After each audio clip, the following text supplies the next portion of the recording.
S ನಾನು ಸತ್ಯವಾಣಿ ಜೊತೆ ಮಾತು ಪ್ರಾರಂಭ ಮಾಡ್ತೀನಿ.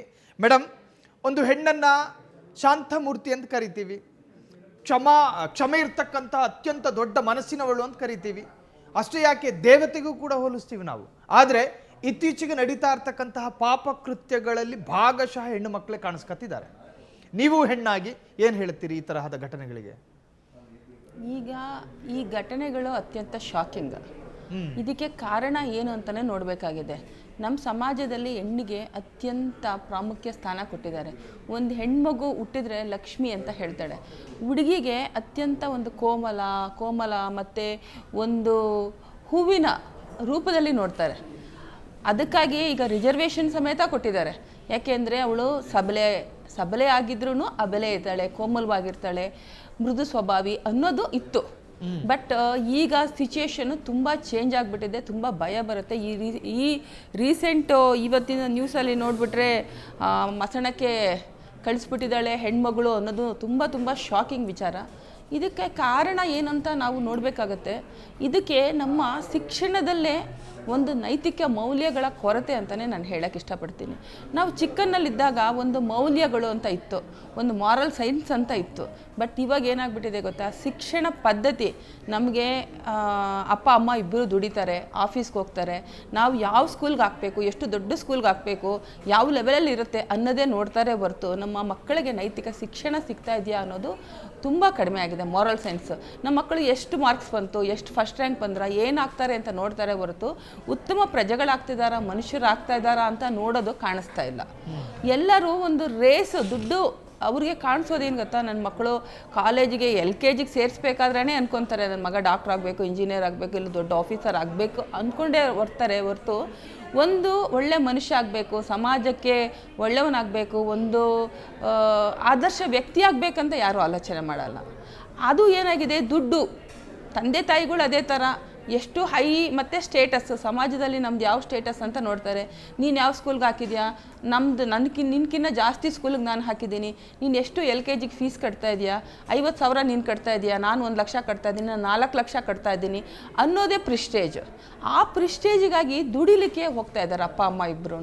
ಅವರಿಬ್ಬರು ಬ್ಯುಸಿ, ಮಕ್ಕಳ ಬಗ್ಗೆ ಕಾಳಜಿ ವಹಿಸ್ಲಿಕ್ಕೆ ಹೋಗ್ತಾ ಇಲ್ಲ. ಈಗ ನಾವೆಲ್ಲ ಚಿಕ್ಕಂದಲ್ಲಿದ್ದಾಗ ಮನೆಗೆ ಬಂದ ತಕ್ಷಣ ಅಮ್ಮ ಅಂತ ಮನೆಗೆ ಕಾಣಿಸ್ತಾ ಇದ್ಲು. ಮನೆಗೆ ಬಂದ ತಕ್ಷಣ ಕೈಕಾಲು ಮುಖ ತೊಳ್ಕೊಳ್ಳಿ. ಈಗಲೂ ಚಿಕ್ಕ ವಿಲೇಜಲ್ಲಿ, ಸ್ಮಾಲ್ ಟೌನ್ಸಲ್ಲಿ ಹಾಗೇ ಇದೆ, ಜಾಯಿಂಟ್ ಫ್ಯಾಮಿಲೀಸ್ನಲ್ಲಿ ಹಾಗೇ ಇದೆ. ಮನೆಗೆ ಬಂದ ತಕ್ಷಣ, ನಾವು ಸ್ಕೂಲಿಂದ ಬಂದ ತಕ್ಷಣ ಬುಕ್ಸ್ ಎಲ್ಲ ಹೊರಗಡೆ ಇಟ್ಬಿಟ್ಟು ಕೈಕಾಲು ಮುಖ ತೊಳ್ಕೊಂಡು ಮತ್ತು ದೇವ್ರಿಗೊಂದು ಸ್ವಲ್ಪ ನಮಸ್ಕಾರ ಮಾಡಿಕೊಂಡು, ಹಿರಿಯರಿಗೆ ನಮಸ್ಕಾರ ಮಾಡಿ ತಿಂಡಿ ತಿಂದು ಓದ್ಕೊಳ್ಳೋದು, ಸಂಜೆ ಒಂದು ದೀಪ ಹಚ್ಚೋದು ಎಲ್ಲ ಪದ್ಧತಿ ಇತ್ತು. ಇವಾಗ ಎಲ್ಲಿದೆ? ಅಮ್ಮ ಬರೋದೇ ರಾತ್ರಿ 9 ಗಂಟೆ ಆಗಿಬಿಡುತ್ತೆ, ಸಾಫ್ಟ್ವೇರು. ಅಪ್ಪ ಬರೋದು ಲೇಟ್ ಆಗುತ್ತೆ. ಅವರೆಲ್ಲ ಯಾರು ಬೆಳೆಸ್ತಾ ಇದ್ದಾರೆ? ಅವ್ರನ್ನೆಲ್ಲ ಬೆಳೆಸ್ತಿರೋರು ಮೇಡ್ಸ್. ಅವ್ರಿಗೇನಾಗಿದೆ? ದುಡ್ಡು. ಎಲ್ಲ ದುಡ್ಡಿನ ಮೇಲೇ ನಡೀತಾ ಇದೆ, ಪ್ರತಿಯೊಂದು ದುಡ್ಡಿನ ಮೇಲೆ. ಒಂದು ಮಗು ಹುಟ್ಟಿದಾಗ್ಲಿಂದನೂ ಒಂದು ಸ್ನಾನ ಮಾಡಿಸ್ಲಿಕ್ಕೂ ನಮ್ಮ ಒಂದು 10 ಇಯರ್ಸ್ ಬ್ಯಾಕ್ ಹೋದರೆ ಸ್ನಾನ ಮಾಡಿಸ್ಲಿಕ್ಕೆಲ್ಲ ಒಂದು ಪುಣ್ಯದ ಕೆಲಸ ಅಂತ ಇದ್ರು, ಬಾಣಂತನಕ್ಕೆ ಪುಣ್ಯದ ಕೆಲಸ ಅಂತಿದ್ರು. ಈಗ ಯಾರಿಗಾದ್ರೂ ಮಗುಗೆ ಸ್ನಾನ ಮಾಡಿಸ್ಲಿಕ್ಕೆ 10,000 ರೂಪಾಯಿ, ಬೇಬಿ ಸಿಟ್ಟಿಂಗ್ ಮಾಡ್ಲಿಕ್ಕೆ 25,000 ರೂಪಾಯಿ, LKGಗೆ ಸೇರ್ಲಿಕ್ಕೆ 50,000 ರೂಪಾಯಿ. ಅದನ್ನು ನೋಡ್ಕೊಳ್ಳೋಕ್ಕೆ ಮತ್ತೆ ತಂದೆ ತಾಯಿರು ದುಡ್ಡು. ಆ ದುಡ್ಡಲ್ಲೇ ಬೆಳ್ಕೊಂಬಂದಿರೋ ಮಕ್ಕಳು ಏನು ಸಂಸ್ಕಾರ ಇರುತ್ತೆ?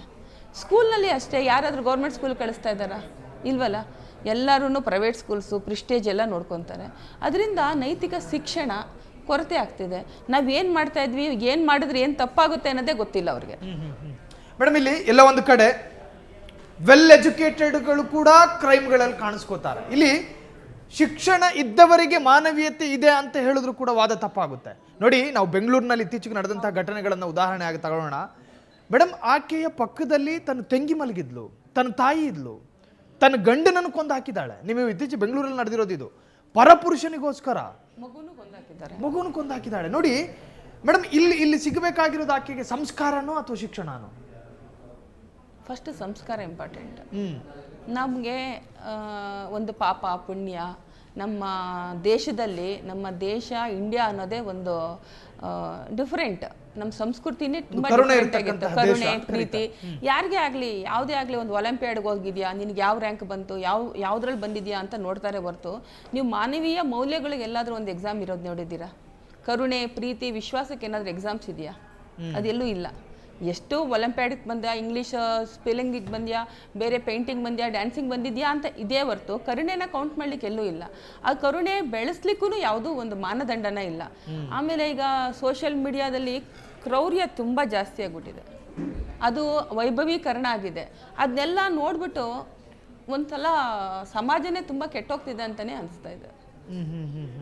ಈಗ ಸಾಮಾನ್ಯವಾಗಿ ಈ ಹಿಂದಿನ ಕಾಲದಲ್ಲಿ ಮೇಡಮ್ ಎಲ್ಲೋ ಒಂದು ಕೊಲೆ ಆಯಿತು ಅಂತ ಹೇಳಿ ನಮ್ಮ ಗಮನಕ್ಕೆ ಬಂದಾಗ ಡೆಫಿನೆಟ್ಲಿ ಯಾರೋ ಹುಡುಗರೇ ಕೊಲೆ ಮಾಡಿರ್ತಾರೆ, ಒಂದು ಗಂಡು ಲಿಂಗವೇ ಕೊಲೆ ಮಾಡಿರುತ್ತೆ. ಕೊಲೆಗಾರರು ಅಂದ ತಕ್ಷಣ ಗಂಡು ಲಿಂಗ ಅಂತ ಹೇಳಿ ಬರ್ತಾ ಇತ್ತು, ಪುರುಷರೇ ಮಾಡಿರ್ತಾರೆ ಅಂತ ಹೇಳಿ.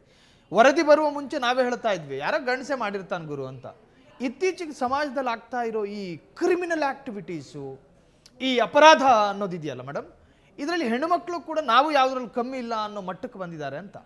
ಹೌದು, ಹೆಣ್ಮಕ್ಳಿಗೆ ಸಮಾನತೆ ಕೊಟ್ಟಿದ್ದೀವಿ, ಎಲ್ಲ ಈಕ್ವಲ್ ಅಂತ ಕೊಟ್ಟಿದ್ದೀವಿ. ಹೆಣ್ಮಕ್ಳ ಥರ ಯಾರೂ ಸಾಕ್ತಾ ಇಲ್ಲ, ಹೆಣ್ಣು ಗಂಡು ಡಿಫ್ರೆನ್ಸೇ ಇಲ್ಲ, ಎಲ್ಲದರಲ್ಲಿ ಈಕ್ವಲ್ ಆಗಿದ್ದಾರೆ. ಅವರು ಡ್ರಿಂಕ್ ಮಾಡ್ತಾರೆ, ಸ್ಮೋಕ್ ಮಾಡ್ತಾರೆ ಅಲ್ವಾ. ನಾವು ಬೆಂಗಳೂರಲ್ಲಿ ನೋಡ್ತಾ ಇದ್ರೆ ಸ್ಮೋಕಿಂಗು ಡ್ರಿಂಕಿಂಗಿಂದ ಹಿಡಿದು ಅವ್ರು ರಸ್ತೆನಲ್ಲೇ ರಾಜಾರೋಷವಾಗಿ ಸ್ಮೋಕ್ ಮಾಡ್ಕೊಳ್ತಾರೆ.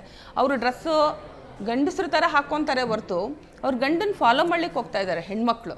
ಏನಂದರೆ ಜೀನ್ಸ್ ಪ್ಯಾಂಟ್ ಹಾಕೋ, ಡ್ರೆಸ್ ಹಾಕೋ. ಬಟ್ ಗಂಡ್ಮಕ್ಳು ಯಾರು ಹೆಣ್ಮಕ್ಳನ್ನ ಫಾಲೋ ಮಾಡ್ತಾ ಇಲ್ಲ, ಹೆಣ್ಮಕ್ಳು ಡ್ರೆಸ್ ಯಾರು ಹಾಕ್ಕೊತಾ ಇಲ್ಲ. ಬಟ್ ಹೆಣ್ಮಕ್ಳು ಗಂಡ್ಮಕ್ಳನ್ನ ಫಾಲೋ ಮಾಡ್ಲಿಕ್ಕೆ ಹೋಗ್ತಾ ಇದ್ದಾರೆ. ಅದು ಏನೋ ಗೊತ್ತಿಲ್ಲ. ಅದೇ ಥರ ಕ್ರೌರ್ಯನೋ ರೌಡಿಸಮ್ಮು ಅದನ್ನು ಫಾಲೋ ಮಾಡ್ತಾ ಇದ್ದಾರೆ ಅನಿಸುತ್ತೆ. ಬಟ್ ಸಮಾಜ ಹೋಗ್ತಿರೋದು ಮತ್ತು ಈಗ ನಡೀತಿರೋ ವಿದ್ಯಮಾನಗಳು ಯಾವುದು ದೇಶಕ್ಕೆ ಹಾಗೂ ಸಮಾಜಕ್ಕೆ ಒಳ್ಳೆಯದಲ್ಲ. ಇದಕ್ಕೆ ಏನೋ ಒಂದು ಮೂಲ ಕಾರಣ ಏನು, ಯಾಕೆ ಆಗ್ತಾ ಇದೆ ಅನ್ನೋದು ಒಂದು ಅನಲೈಸ್ ಮಾಡಬೇಕು. ನನಗನ್ನಿಸೋ ಮಟ್ಟಿಗೆ ಶಿಕ್ಷಣದಲ್ಲೇ ಚಿಕ್ಕ ಮಕ್ಕಳಿಂದನೇ ಅವ್ರಿಗೆ ಒಂದು ಶಿಕ್ಷಣ ಕೊಡಬೇಕಾಗತ್ತೆ. ಸಮಾಜ ದುಡ್ಡಿಂದೇ ಹೋಗ್ತಾ ಇದೆ, ಅದರಿಂದ ವ್ಯಾಲ್ಯೂಸ್ ಇಲ್ಲ. ಅಲ್ಲ ಸರ್, 26 ವರ್ಷದ ಹುಡುಗನ್ನ ಕೊಂದು ಸಾಯಿಸೋದು ಅನ್ನೋದು ಆ ಕ್ರೌರ್ಯ ಏನು, ಆ ಕ್ರೌರ್ಯದ ಪರಮಾವಧಿ. ಯಾರೋ ಹೆತ್ತು ಮಗುನ ನಿಮ್ಗೆ ಇಷ್ಟ ಆಗಿಲ್ಲ ಅಂದರೆ ಇಷ್ಟ ಆಗಿಲ್ಲ, ನನಗೆ ಬೇಡ ಅಂತ ಬಿಡ್ಬೋದು. ಅದನ್ನ ಬಿಟ್ಟು ಸಾಯಿಸೋದೇನಿದು? ಅದು ಒಂದು ತುಂಬ ಆಘಾತಕಾರ. ವಿಶೇಷವಾಗಿ ಮೇಡಮ್, ನಮ್ಮ ಭಾರತೀಯ ಹೆಣ್ಣು ಮಕ್ಕಳಿಗೆ ತಂದೆ, ತಾಯಿ, ಬಂಧು ಮಿತ್ರಾದಿಗಳಿಗಿಂತಲೂ ಮಿಗಿಲಾದ ಒಂದು ವ್ಯಕ್ತಿತ್ವ ಅಂತಿದ್ರೆ ಅದು ಸ್ವಂತ ಗಂಡ. ಆಕೆ ಕಟ್ಟುವ 3 ಗಂಟನ್ನು ಅತ್ಯಂತ ಪವಿತ್ರ ಗಂಟು ಅಂತ ಹೇಳಿ ಕರೀತಾರೆ, ಬ್ರಹ್ಮಗಂಟು ಅಂತಲೂ ಕರೀತಾರೆ. ಸೊ ಎಲ್ಲೋ ಒಂದು ಕಡೆ ಸ್ವಂತ ಗಂಡನನ್ನು ಕೊಲ್ಲೋದಕ್ಕೆ ಸುಪಾರಿ ಕೊಡುವಂಥ ಪ್ರಕರಣಗಳು ಜಾಸ್ತಿ ಆಗಿದೆ ಮೇಡಮ್. ನಾನು ನನ್ನ ಗಂಡನ್ನು ಕೊಲ್ತಾ ಇದ್ದೀನಿ ಅಂತೇಳಿ ಯಾರಿಗೂ ಗೊತ್ತಾಗಬಾರ್ದು ಅನ್ನುವ ಕಾರಣಕ್ಕೋಸ್ಕರ ಬೇರೆಯವರಿಗೆ ಸುಪಾರಿ ಕೊಟ್ಟು ಸ್ವಂತ ಗಂಡನನ್ನು ಕೊಲ್ಸೋದು ಅಂದರೆ ಎಲ್ಲೋ ಒಂದು ಕಡೆ ಈ ಪವಿತ್ರ ಬಂಧವನ್ನು ಮರೆಯುವಂತಹ ಹಂತದಲ್ಲಿದ್ದಾಳೆ ಅಂತ ಹೆಣ್ಣು. ಯಾಕಿದು ಏನರ ಕೊರತೆ ಇದು? ಅದೇ ನಾನು ಹೇಳ್ತಾ ಇದ್ದೀನಲ್ಲ, ನೈತಿಕ ಶಿಕ್ಷಣದ ಕೊರತೆ. ಜಾಯಿಂಟ್ ಫ್ಯಾಮಿಲೀಸ್ ಇಲ್ಲ, ನ್ಯೂಕ್ಲಿಯರ್ ಫ್ಯಾಮಿಲೀಸ್ ಆಗಿಬಿಟ್ಟಿದೆ. ಮೊದಲಾದರೆ ಅಪ್ಪ ಅಮ್ಮ ಅಜ್ಜಿ ತಾತ ಎಲ್ಲ ಇರ್ತಾಯಿದ್ರು. ನೀವು ಚಿಕ್ಕನ್ನಲ್ಲಿ ನೆನಪಿಸ್ಕೊಂಡ್ರೆ ಈಗೆಲ್ಲ ಮನೆಗೆ ಬಂದ ತಕ್ಷಣ ಅಜ್ಜಿ ತಾತ ಕಾಣಿಸ್ತಾ ಇದ್ರು. ಹಬ್ಬ ಹಾಲಿಡೇಸ್ ಅಂತ ಸ್ಕೂಲ್ ಹಾಲಿಡೇಸ್ ಬಂದರೆ ಎಲ್ಲರೂ ಎಲ್ಲಿ ಹೋಗ್ತಾಯಿದ್ರು ಹೇಳಿ? ಅಜ್ಜಿ ಮನೆಗೆ ಅಂತ ಹೋಗ್ತಾಯಿದ್ರು. ಎಲ್ಲ ಫಂಕ್ಷನ್ಸ್ ಬಂದರೆ ಎಲ್ಲ ಫ್ಯಾಮಿಲಿ ಒಂದಾಗ್ತಾ ಇತ್ತು. ಬಟ್ ಇವಾಗೆಲ್ಲ ಯಾವುದೂ ಆ ಸಿಸ್ಟಮೇ ಇಲ್ಲ. ಹಾಲಿಡೇಸ್ ಬಂದ ತಕ್ಷಣ ಟ್ರಿಪ್ಸ್ಗೆ ಹೋಗ್ತಾರೆ, ಫಾರಿನ್ ಟ್ರಿಪ್ಸ್ಗೆ ಹೋಗ್ತಾರೆ ಹೊರತು ಯಾವುದೇ ಒಂದು ಶಿಕ್ಷಣ ವ್ಯವಸ್ಥೆಯಲ್ಲಿ ನಮ್ಮ ಸಮಾಜ ಹೇಗಿದೆ ಅಂತ ಯಾರೂ ಕರ್ಕೊಂಡು ಹೋಗ್ತಾ ಇಲ್ಲ. ಈಗ ನೋಡಿ, ಯಾವುದೇ ಸ್ಕೂಲ್ಸಲ್ಲಾಗಲಿ ಹಾಲಿಡೇಸ್ ಬಂತು ಅಂದರೆ ಯಾವುದು ಟ್ರಿಪ್ ಕರ್ಕೊಂಡು ಹೋಗೋಣ, ದೊಡ್ಡ ದೊಡ್ಡ ಸ್ಕೂಲ್ ಆದರೆ ಫಾರಿನ್ ಟ್ರಿಪ್ಗೆ ಹೋಗ್ತಿದ್ದೀವಿ ಅಂತ ನೋಡ್ತಾರೆ ಹೊರತು ಎಲ್ಲಾದರೂ ಅನಾಥಾಶ್ರಮಕ್ಕೆ ಕರ್ಕೊಂಡು ಹೋಗ್ತಾರ. ಅವ್ರಿಗೆ ಚಟಗಳು ಅಭ್ಯಾಸ ಇದ್ದಾಗ ಕ್ಯಾನ್ಸರ್ ಹಾಸ್ಪಿಟ್ಲಿಗೆ ಕರ್ಕೊಂಡು ಹೋಗ್ತಾರ. ಮಕ್ಕಳೆಲ್ಲ ನರಳ್ತಾ ಇರ್ತಾರೆ, ಅಂಥ ಕಡೆ ಕರ್ಕೊಂಡು ಹೋಗ್ತಾರ. ವೃದ್ಧಾಶ್ರಮಕ್ಕೆ ಕರ್ಕೊಂಡು ಹೋಗ್ತಾರ, ಯಾರೂ ಕರ್ಕೊಂಡು ಹೋಗೋದಿಲ್ಲ. ಅಲ್ಲಿ ಕರ್ಕೊಂಡೋಗಿ ತೋರಿಸಿದ್ರೆ ಸಮಾಜ ಏನು ನಡೀತಾ ಇದೆ ಅವ್ರಿಗೆ ಗೊತ್ತಾಗುತ್ತೆ. ಅದನ್ನು ಯಾರೂ ಮಾಡೋದಿಲ್ಲ. ಅದು ಏನಾಗುತ್ತೆ, ಆ ನಮ್ಮ ಶಿಕ್ಷಣ ಕೊಡ್ತಾ ಇರೋ ಒಂದು ಡೈರೆಕ್ಷನೇ ರಾಂಗ್ ಆಗಿದೆ. ಸರ್ಕಾರ ಏನು ಮಾಡ್ತಿದೆ, ಗೌರ್ಮೆಂಟ್ ಸ್ಕೂಲ್ಸ್ನ ಚೆನ್ನಾಗಿ ಡೆವಲಪ್ ಮಾಡ್ತಾ ಇಲ್ಲ. ನಮ್ಮ ಟೈಮಲ್ಲೆಲ್ಲ ಎಲ್ಲ ಗೌರ್ಮೆಂಟ್ ಸ್ಕೂಲಲ್ಲೇ ಓದಿದ್ದು, ಎಲ್ಲ ಗೌರ್ಮೆಂಟ್ ಸ್ಕೂಲೇ ಇತ್ತು, ಗೌರ್ಮೆಂಟ್ ಹಾಸ್ಪಿಟ್ಲೇ ಇತ್ತು. ಎಲ್ಲ ಒಳ್ಳೆ ಎಜುಕೇಟೆಡ್ ಟೀಚರ್ಸೇ ಇದ್ದರು. BSc BEd ಇಲ್ಲ BEd ಮಾಡ್ದಲೇ ತೊಗೊಳ್ಳೋದಿಲ್ಲ. ಬಟ್ ವೇರೇಸ್ ಇನ್ ಪ್ರೈವೇಟ್ ಸ್ಕೂಲ್ಸಲ್ಲಿ ಏನಾಗಿದೆ, ಎಲ್ಲ ಹೌಸ್ ವೈಫ್ಸೇ. ತುಂಬ ಜನ ನೋಡಿ 90% ಲೇಡೀಸೇ ಬರ್ತಾರೆ.